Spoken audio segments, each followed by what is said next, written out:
Hello everyone, success with RM online education में आप सभी का स्वागत है। दोस्तों देखो, अभी तक हम जो नेट जेआरएफ की जो पीवाई की सीरीज चल रही है उसमें लगभग हम 4 वीडियो कवर कर चुके हैं। और इन चारों चारों वीडियो में हमने 2025 का जो जेआरएफ का प्रश्न हुआ था, नेट जेआरएफ का, उनके प्रश्न पत्रों को हमने सॉल्व भी किया है। और ये 20-20 के स्लॉट में हम कर रहे हैं, क्योंकि देखो एक 20-20 का स्लॉट लेने में, यानी 20-20 क्वेश्चन का स्लॉट में हम इसे कवर कर रहे हैं, करने में काफ़ी लंबा टाइम लग रहा है। मतलब आप मान के चले कि जब हम इस पेपर को 2025 के पेपर को पूरा करेंगे तो आप मान के चले 5 वीडियो हो जाएंगे, और 5 वीडियो में आप 30-30 मिनट के हिसाब से देखें तो लगभग लगभग आपको यहाँ पे 150 मिनट की क्लासें देखनी पड़ेगी। लेकिन यहाँ आपको केवल प्रश्न नहीं सिखाए जा रहे हैं, इसके पीछे बहुत सारे बैकग्राउंड से बहुत सारी ऐसी बातें हैं जो आपको कॉन्सेप्ट भी हैं, फैक्ट भी हैं, और इस रिलेटेड जो भी बातें हैं वो आप सीख रहे हैं। क्योंकि देखो नेट जेआरएफ में ऐसा ही होता है कि कल को ये प्रश्न आया है, इसी प्रश्न से कुछ और प्रश्न बन जाएगा। ठीक है, यहाँ पे आपको इसी कहानी कोशिका घटवार से पूछ लेगा कि ये पात्र के बारे में पूछ रहा है, तो कल को हो सकता है कि इस पात्र का ना पूछ के किसी और पात्र के बारे में जिक्र पूछ सकता है। तो ये सब बातें आपको ध्यान रखनी पड़ेगी। जब आप पीवाई को कर लेंगे तो आपको खुद समझ आएगा कि पीवाई का क्या इंपॉर्टेंस है। ठीक है, तो अभी आपको कुछ भी नहीं पता है सब्जेक्ट के बारे में, आप नए हैं, तो देखो विश्वास रखना पड़ेगा एक शिक्षक पे। मेरा काम है आपको निखारना, क्योंकि मैं समझता हूँ शिक्षक का काम होता है लोग जो अपने विद्यार्थी उनको निखारना, और शिक्षण एक कला मानता हूँ मैं। जैसे कि कलाएँ बहुत सारी होती है, तो मुझे शिक्षण भी एक कला लगता है, क्योंकि आपको खेलना पड़ेगा, विद्यार्थियों को इंटरेक्ट होना पड़ेगा और शिक्षक को इंटरेक्ट होना पड़ेगा, तभी जाके मज़ा आएगा दोस्तों।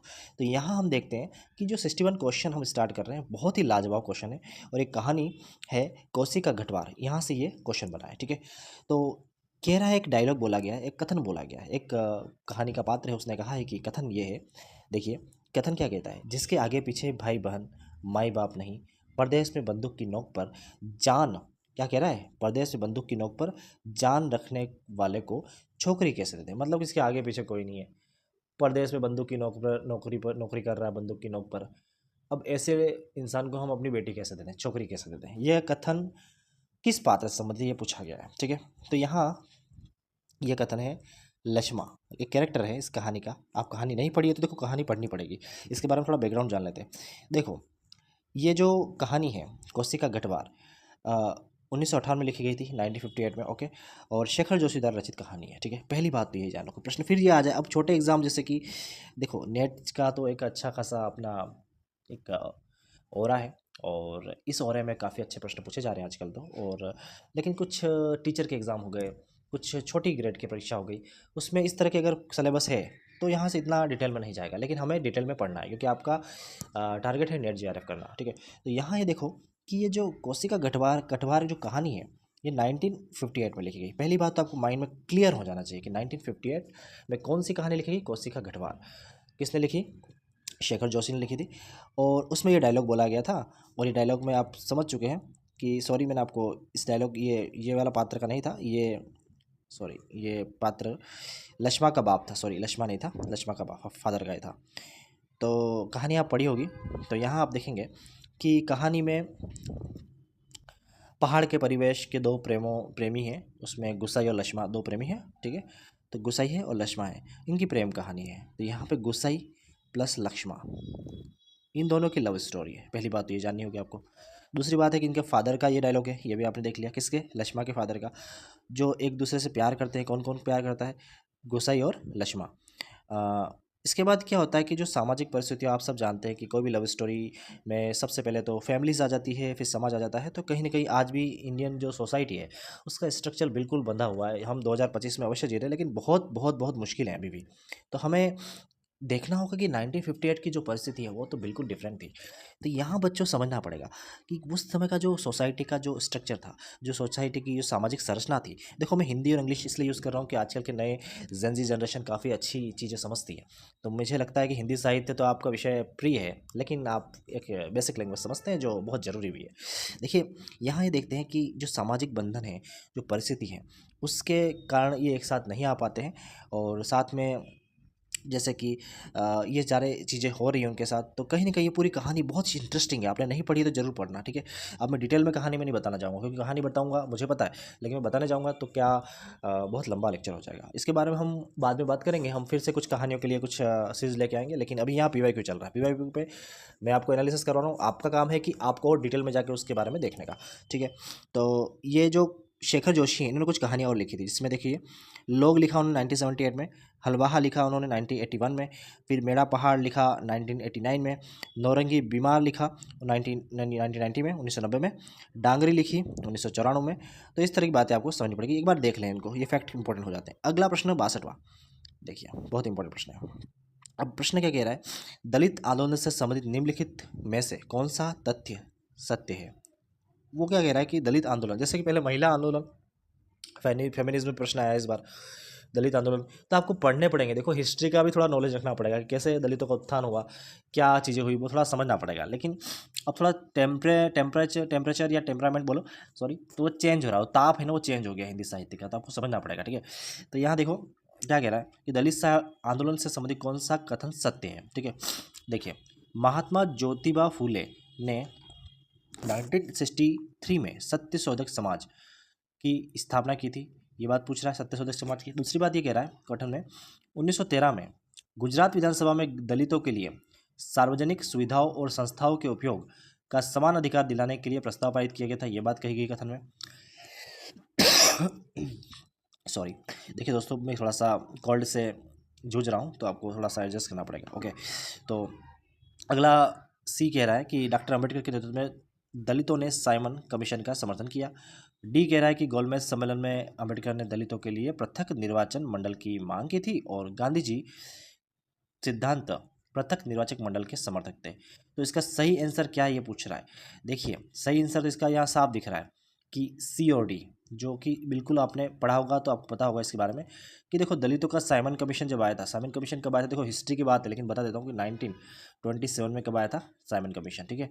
तो जॉन साइमन की अध्यक्षता में आया था। उसके बारे में क्या क्या बातें हुई वो तो आपको पता होना चाहिए, लेकिन हाँ उस समय ये कमीशन का समर्थन किया था दलितों ने, ठीक है? ओके, दूसरी बात यह कि गोलमेज सम्मेलन में अंबेडकर ने दलितों के लिए पृथक निर्वाचन मंडल की मांग की थी। ये बात भी सही है, तो इसका सही आंसर हो गया एक तो सी डी, राइट? सही आंसर हो गया डी, ठीक है? अब हम इसके बारे में देख लेते हैं बेसिक बातें। देखो ऊपर वाले क्वेश्चन का आपको आंसर अब मिल जाएगा कि डॉक्टर अंबेडकर दलितों ने नए नेतृत्व में दलितों ने साइमन कमीशन का समर्थन किया था। दलितों के लिए पृथक निर्वाचन मंडल की मांग की थी, गोलमेज सम्मेलन में अंबेडकर ने की थी, वो भी याद रखना। और सन 1928 में अंबेडकर ने संवैधानिक सुधारों पर भारतीय संवैधानिक आयोग के समक्ष अपनी दलीलें भी रखी थी। दलित वर्गों के लिए आरक्षित सीटों और उनकी शैक्षिक, आर्थिक और सामाजिक स्थितियों को संबोधित किया और नए संविधान में सुरक्षा उपायों की मांग की थी। अब बात करते हैं दोस्तों अगला प्रश्न, ठीक है? 63 अगला प्रश्न क्या कहता है, उसमें भीतर में से प्रेम का एक स्वर्गीय स्वरूप झांक रहा है, केवल झांक रहा है, निर्लजता के साथ पुकार या कराह नहीं रहा है। कहानी उसने कहा था के संबंध में ये टिप्पणी किसकी है? तो ये कहानी है उसने कहा था, ठीक है? उसकी टिप्पणी है ये, और ये कहने वाले थे रामचंद्र शुक्ल, ठीक है? तो ये टिप्पणी उनकी है। देखो कहानी पढ़नी पड़ेगी, उसने कहा था, और ये जो उसने कहा था कि कहानी बहुत ही इम्पोर्टेंट है, आपको समझनी होगी कि शानदार तरह के इस पे प्रश्न आए हैं। और गुलेरी जी की कहानी है तो बिल्कुल यार बहुत इंपॉर्टेंट हो जाती है, ठीक है? ये कहानी आप जरूर पढ़ें कि जो निर्लजता के साथ पुकार और करा नहीं रहा है, कहानी उसने कहा था कि सुनने बाद आचार्य रामचंद्र शुक्ल के संदर्भ में बात करें तो उन्होंने ये बात कही थी, ठीक है? पहली बात तो ये जान लो। इसके बाद हम देख लो कि रामचंद्र शुक्ल ने कोई बात कही है तो उसकी प्रामाणिकता अधिक होती है, ठीक है? तो जब भी आप याद रखें इस तरह का प्रश्न आए तो रामचंद्र शुक्ल को आप टिक करेंगे, ठीक है, इस बात पे। अब चंद्रधर शर्मा गुलेरी के 3 कहानियाँ लिखी थी, इसमें सुखमय जीवन 1911 में लिखा, बुद्धू का कांटा लिखा उन्होंने 1914 में, और उसने कहा था 1915 में, ठीक है? और उसने कहा था प्रथम विश्व युद्ध की पृष्ठभूमि पर लिखी गई संवेदना की कहानी है, जो प्रेम संवेदना है, और यह फ्लैशबैक पद्धति यानी कि जो पूर्व दीप्ति पद्धति होती है, हम किसी पीच को, आपने देखा होगा फिल्मों में कि एक ब्लैक एंड वाइट स्क्रीन दिखा देती है, उसको फ्लैशबैक कहते हैं। उस पद्धति, उस सिस्टम को यूज़ करके ये कहानी लिखी गई थी, ठीक है जी? अब बात करते हैं 64 क्वेश्चन, पीवाई को बहुत इंपॉर्टेंट है। निम्नलिखित काव्य के जो आंदोलन हुए को पहले और बाद के क्रम में व्यवस्थित कीजिए। देखो काव्य आंदोलन बहुत इंपॉर्टेंट है। प्रगतिवाद, नई कविता जब आई, और प्रयोगवाद और अकविता, ये सब क्या हिंदी साहित्य के अलग अलग पहलू हैं। आपने अगर नहीं पढ़े और नए विद्यार्थी हैं तो कोई बात नहीं, ये बहुत अच्छे हैं और रोचक है, इसको जानना बहुत ज़रूरी है। तो सबसे पहले देखो यहाँ पे जो जो काव्य का आंदोलन था उसमें हालावाद सबसे ज़्यादा इंपॉर्टेंट था और पहले आया था 1933 से 36 तक, सॉरी। प्रगतिवाद जो आया था 36 से 43 तक, जो कि जैसे ही प्रेमचंद युग खत्म होता है तो आप मान के चलो प्रगतिवाद का उत्थान होता है।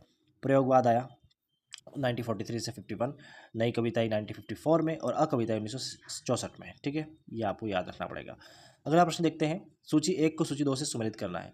सूची 1 में दिखाया गया है शब्दार्थों सहितो काव्य। देखो ये किसने कहा है? देखो ये काव्य शास्त्र का विषय आ गया। आपने शब्दार्थ सहितो काव्य, अगर आपने वो किताब है अलंकार परिजात नरोत्तम दास स्वामी की, उसमें तो आप पहले पत्ते पे ही ये बात लिखी गई है कि शब्दार्थ हो सहित हो काव्यम। ठीक है, और ये तो साफ आपको दिख रहा है कि इसका ए का जो आंसर है वो तो 4 से मैच कर गया, तो यहाँ आंसर आपको दिखेगा सी। बिल्कुल, देखो पहले से ही मैंने बताया ना, फर्स्ट लाइन से आपको आंसर मिल गया। यहाँ पे फर्स्ट लाइन पे आंसर मिल गया। ये होता है देखो किसी काव्य की किताब पढ़ने का नतीजा, कि पहले पृष्ठ की जो पृष्ठभूमि भूमिका है वहीं आपको पता चल गया कि कैसे चीज़ें बनती है काव्य के बारे में। तो यहाँ देखो शब्दार्थों सहित काव्यम की जो बात है वो भामा ने कही थी, और पद संघटना रीति ये आनंदवर्धन ने कहा, और ध्वनियालोचक लोकलोचन अभिनव गुप्त ने लिखा, और रस मीमांसा रामचंद्र शुक्ल ने लिखा। तो ये इस तरह से हम मैच करेंगे तो सी इसका आंसर हो जाएगा। अब हम प्रश्न पे चलते हैं 66। देखिए एक किताब है उद्दंत मार्तंड का प्रकाशन कब हुआ, यह पूछ रहा है। सरस्वती पत्रिका का प्रकाशन कब हुआ, बहुत इंपॉर्टेंट थी ये पत्रिका, हिंदी साहित्य में तो बहुत इंपॉर्टेंट थी। हिंदी साहित्य सम्मेलन प्रयाग की स्थापना कब की गई, और नागरिक प्रचार सभा की स्थापना कब गई। देखो नागरिक प्रचार सभा 2 बार आ गया जिक्र इस बार इसी पेपर में, मैंने पहले भी करवाया आपको PYQ। तो PYQ करेंगे तो आपको बहुत अच्छी चीज़ें हो जाएगी। देखो अब यहाँ हम देखते हैं कि जो उद्दंत मार्तंड का प्रकाशन हुआ था 1826 में।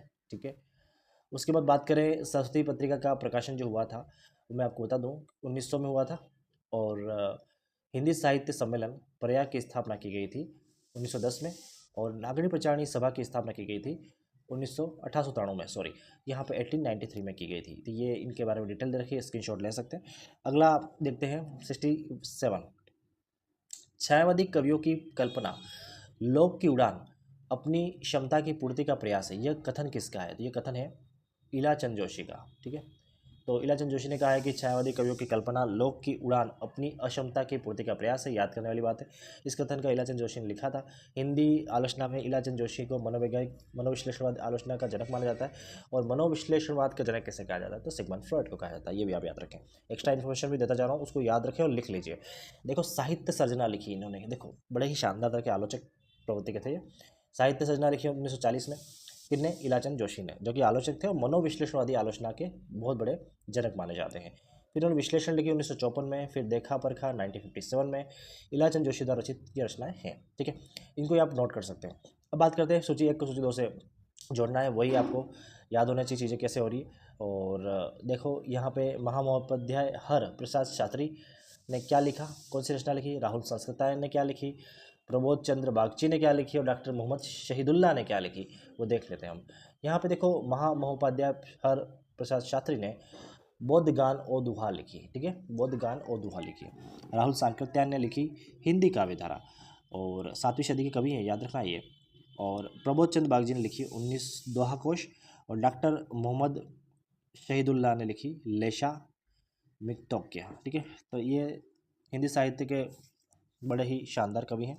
7वीं सदी में ये इसके बारे में बता रहे थे राहुल संस्कृतायन हिंदी साहित्य में कि कैसे चीज़ें हो रही हैं। लेखक की मृत्यु की घोषणा किसने की थी? तो लेखक की मृत्यु की घोषणा रोला बार्थ ने की थी। ये भी प्रश्न आप आ चुका है PYQ में। लेखक की मृत्यु की घोषणा रोला बार्थ ने की थी, जिन्होंने 1967 में ला मॉर्ट डे लेटर नामक एक निबंध में यह विचार प्रस्तुत किया। इस विचार में बार्थ ने पारंपरिक साहित्यिक आलोचना के इस विचार को चुनौती दी। किसी पाठ का अर्थ लेखक के इरादे जीवन भर का निर्भर करता है। उसका तर्क था कि पाठ का अर्थ वास्तव में पाठक की व्याख्या पर निर्भर करता है। लेखक की मृत्यु हो चुकी है क्योंकि वह अब पाठ के अर्थ को नियंत्रित नहीं करता है। यह सिद्धांत उत्तर संरचनावाद उत्तर आधुनिकता के विकास में एक महत्वपूर्ण मोड़ था और इसका साहित्य, आलोचना और सांस्कृतिक अध्ययन पर गहरा प्रभाव पड़ा। ये भी आप अगला प्रश्न देखते हैं। पंडित उदयशंकर भट्ट विरचित कमला के संबंध में कौन सा तथ्य सही नहीं है? तो कमला भट्ट जी की प्रथम प्रकाशित काव्य कृति ये कहा गया है। दूसरा बी कहा गया कि सामाजिक नाटक था। सी में कहा गया कि किसान आंदोलन का वर्णन किया गया है। और डी में कहा गया इसमें सामाजिक असामंजस्य का मानव चित्रण है। देखिए दोस्तों, पहली बात आपको बता दूं कि ये भट्ट जी की प्रथम प्रकाशित काव्य कृति नहीं है, ये ध्यान रखें। तो इसका सही आंसर तो पहला ए से ही हो जाएगा, ठीक है। लेकिन इसके बारे में बता दें कि सामाजिक नाटक था, बिल्कुल था। किसान आंदोलन का वर्णन किया गया, बिल्कुल किया गया। और उदय शंकर भट्ट का रचित ये कमला, उनमें सामाजिक असामंजस्य का मार्मिक चित्रण भी किया गया है। सही बात है, तीनों ही कथन सही है। इसका आंसर ये हो गया। अब हम बढ़ते हैं दोस्तों 71 क्वेश्चन पे। किस छायावादन रचनाकार ने अपनी कविता के संदर्भ में यह कहा था कि फूलों को खिला देना तो मेरे हाथ में नहीं था, न मैं उन्हें मुरझाने से रोक सकती थी, किंतु दीपकों को बुझाना जलाना तो मेरे हाथ में था। ये बात किसने कही है? महादेवी वर्मा ने। और छायावादी है महादेवी वर्मा, इनके बारे में आपने पढ़ा हो तो अच्छी बात है। नहीं तो आप ये जान लें कि छायावाद में बहुत ही, अब छायावाद का प्रेम कैसा होता है, जहाँ पे जो अपने प्रेमी होता है, जो प्यार होता है, उसको ईश्वर तुल्य माना जाता है। छायावाद में ये चीज़ है, ठीक है। और मैं ये कहूँगा कि ये अगरबत्ती मूलक प्रेम होता है कि आप अपने प्रेमी को ईश्वर के रूप में पूजते हैं, ठीक है। तो छायावाद का यही कॉन्सेप्ट है। छायावादी रचनाकार महादेवी वर्मा ने अपनी कविता के संदर्भ में कहा था कि फूलों को खिला देना तो मेरे हाथ में नहीं था, न मैं उन्हें मुरझाने से रोक सकती थी, किंतु दीपकों को बुझाना और जलाना तो मेरे हाथ में था। और वर्मा जी जो थे, हिंदी का विशाल मंदिर की वीणा पाणी कहा जाता है इनको, ठीक है। किसे कहा जाता है? हिंदी के विशाल मंदिर की वीणा पाणी किसे कहा गया? महादेवी वर्मा को कहा गया है। इनकी कुछ कृतियाँ हैं। निहार है 1930 में लिखती है, रश्मि लिखती है 1932 में, निर्जा लिखती है 1935 में, संगीत गीत लिखती है 1936 में, यामा लिखती है 1940 में, दीप शिखा लिखती है 1942 में। वैसे ही जयशंकर प्रसाद भी उर्वशी लिखते हैं 1909 में, और अयोध्या का उद्धार लिखते हैं 1910 में, बभ्रू वाहन लिखते हैं 1911 में, कारण कुसुम लिखते हैं 1913 में, और चित्राधार लिखते हैं 1918 में। सुमित्रानंद पथ के कुछ इनके बारे में देख लेंगे कुछ कृतियाँ, जिसमें उच्छ्वास 1920 में, ग्रंथि 1920 में, वीणा 1927 में, पल्लव 1928 में, युगांत 1936 में, युगवाणी 1939 में, और गामा 1940 में, ठीक है। सूर्यकांत त्रिपाठी निराला अनामिका 1923 में लिखते हैं, और परिमल लिखते हैं 1930 में, गीतिका लिखते हैं 1936 में, तुलसीदास लिखते हैं 1938 में, और नए पत्ते 1946 में, ठीक है। ये याद रखेंगे, याद रखना पड़ेगा, इसका कोई कॉन्सेप्ट नहीं है, ठीक है। अगला क्वेश्चन है, भिन्न भिन्न शाखाओं के हजारों कवियों की केवल कालक्रम से गुथी उपयुक्त व्रतमालाएं साहित्य के इतिहास के अध्ययन में कहाँ तक सहायता पहुंचा सकती थी? सारे रचनाकाल को केवल आदि और मध्य, पूर्व, उत्तर इत्यादि खंडों में आंख मूंद कर बांट देना, यह भी न देखना कि किस खंड में और किस खंड के भीतर क्या आता है, क्या नहीं, किस व्रत संग्रह को इतिहास नहीं बना सकता। उपयुक्त पंक्ति हिंदी साहित्य के किस लेखक ने लिखी थी? तो रामचंद्र शुक्ल। ये बड़ा जब आ जाए ना, देखो जब भी कोई बड़ी बातें आ जाए, बड़े कोटेशन आ जाए, तो आप मान लीजिए शुक्ल जी से कहीं ना कहीं ज़्यादा रिलेटेड होता है। वो हमेशा तो नहीं कह सकता, लेकिन अधिकतर। भिन्न भिन्न शाखाओं इतिहास नहीं बना सकती, ये बात आपको याद रखना है। और उपयुक्त पंक्ति हिंदी साहित्य के इतिहास के लेखक आचार्य रामचंद्र शुक्ल की है। रामचंद्र शुक्ल ने शिव सिंह सेंगर, जॉर्ज ग्रियर्सन, विश्वबंधु के इतिहास को कविव्रत संग्रह संज्ञा से संबोधित किया था। और हिंदी साहित्य इतिहास लेखन की परंपरा आचार्य रामचंद्र शुक्ल द्वारा रचित हिंदी साहित्य के इतिहास में लिखी गई है। उसका स्थान भी सर्वोच्च है। आचार्य रामचंद्र शुक्ल का इतिहास मूलतः नागरी पचाड़ी सभा द्वारा प्रकाशित हिंदी शब्द सागर की भूमिका के नाम से प्रकाशित हुआ था 1925 में। और रामचंद्र शुक्ल जी ने अपने इतिहास में पहली बार कवियों और साहित्यकारों के जीवन चरित्र संबंधी इतिवृत्त के स्थान पर उनकी रचनाओं के साहित्यिक मूल्यांकन की सुप्रमुखता दी थी। अगला प्रश्न है, सूची को सूची 2 से मिलाना है। कवि लिखे हुए सूची 1 में और उनकी पंक्तियाँ लिखी गई है। देखो ये कविता है और उनकी पंक्तियाँ आप देख लें। इसका सही आंसर आपको दिखेगा यहाँ पे बी। कह रहा है कि जो ठाकुर है, ठाकुर एक कैरेक्टर है, वो ठाकुर कवि ने लिखा है कि जो जो निहारने है नैननी, त्यो त्यो खरी निखरे सी निकाई। ये ठाकुर जी ने कहा है। मतीराम ने क्या कहा है? मतीराम ने कहा है कि अति छिन्न मृणाल के तार होते तिही ऊपर पाँव दे आवन हो। और घरानंद ने लिखा है, हम तो पर नारी भई सो भई, तुम तो सुधरो सखिया सिगरी। और बोधा ने लिखा है कि अति छिन्न मृणाल के, और इस तरह की बातें लिखी है बोधा में, अति छिन्न मृणाल के तारहुते तिही ऊपर पाव दे आवनो। तो इसका सही आंसर ये हो जाएगा। देखिए इसका स्क्रीनशॉट ले लीजिए दोस्तों, सही आंसर बी होगा इसका। अगला प्रश्न देखिए, एक रचना है उसका समीक्षा दे रखी है। चारू इंद्र चंद्रलेख, मेलांचल, अंधेरे बंद कमरे में और झूठा सच। इसमें जो समीक्षा लिखी गई है, उस समीक्षा को अगर देखा जाए तो देखिए यहाँ सीधा हम चलते हैं समीक्षा पे। चारू चंद्रलेख एक टूटा दर्पण, देवी शंकर अवस्थी ने लिखा है। मेलांचल देखो नेमिचंद जैन के हिंदी उपन्यास की नई शिक्षा में लिखा गया है। रचना और समीक्षा इन्होंने की, ठीक है। मेलांचल तो फणीश्वर रेणु का, याद रखना। लेकिन इसकी जो समीक्षा है वो हिंदी उपन्यास की नई दिशा नेमिचंद जैन ने लिखी गई है। और अंधेरे बंद कमरे में दूसरों का नरक श्रीकांत वर्मा ने लिखा है, ये भी समीक्षा है। और झूठा सच लिखा है कुंवर नारायण ने, और कवि दृष्टि का अभाव है यहाँ पे, ठीक है। तो दोस्तों अभी तक हमने 74 क्वेश्चन कर लिए। अब 75 क्वेश्चन की ओर बढ़ते हैं। अमीय हलाहल मद भरे श्वेत श्याम रत्नाल, जियत मरत झुकी झुकी परत, चेही चितवत एक बार। किसने कहा है ये? अंग दर्पण में कृति में कहा गया है। और किसने कहा है? तो अंग दर्पण इस कृति में ये लिखा गया है। ये दोहा रीतिकालीन कवि रसलीन द्वारा रचित लिखा गया है। और अंग दर्पण कृति में अंगों का उपमा उत्प्रेक्षा से जो अलंकार है, जो चमत्कार का वर्णन किया गया है। रसलीन का मूल नाम क्या था? गुलाम नबी था। और ये मीर तूर फैज़ अहमद के शिष्य थे। रस प्रबोधन रसलीन द्वारा एक अन्य ग्रंथ है। इस ग्रंथ में 1155 दोहे में रसों का वर्णन किया गया है। बिहारी ने बिहारी सत्से लिखी, रस प्रबोध लिखा रसलीन ने, और काव्य कलाधर लिखा रघुनाथ वंदीजन ने, ठीक है। इस तरह से 75 क्वेश्चन हम पूरे कर चुके हैं, और आगे भी कंटिन्यू रहेगा ये सीरीज़। अगर आपने चैनल को सब्सक्राइब नहीं किया है तो सब्सक्राइब कर लीजिए और लगातार हमसे जुड़े रहें। थोड़ा आज तबीयत ठीक नहीं है, इसलिए थोड़ा सा जल्दी ही हम वीडियो को समाप्त कर रहे हैं, वरना हम पूरी कोशिश करते हैं कि यहाँ पे 80 प्रश्न या 90 प्रश्न हम पूरे कर लेते हैं, ठीक है। थैंक यू फॉर वॉचिंग मी। फिर से मिलते हैं दोस्तों।